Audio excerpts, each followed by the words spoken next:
Once we've taken the back, you may be in a situation where, for whatever reason, you don't have the time to set up a choke and you just need to neutralize or take that person out of the equation.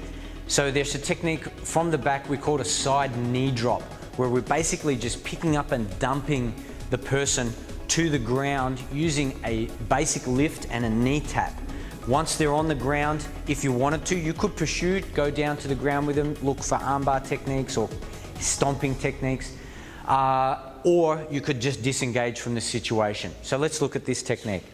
So I've taken the back and I've come around to the back of Clint and I'm still securing the waist grab, the same as before for the back choke.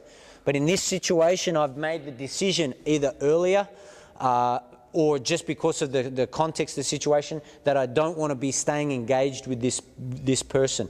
So from here, I'm going to lift my hips up, my legs up, and I'm going to slap with my knee to the inside of his thigh. So I'm here grabbing nice and low.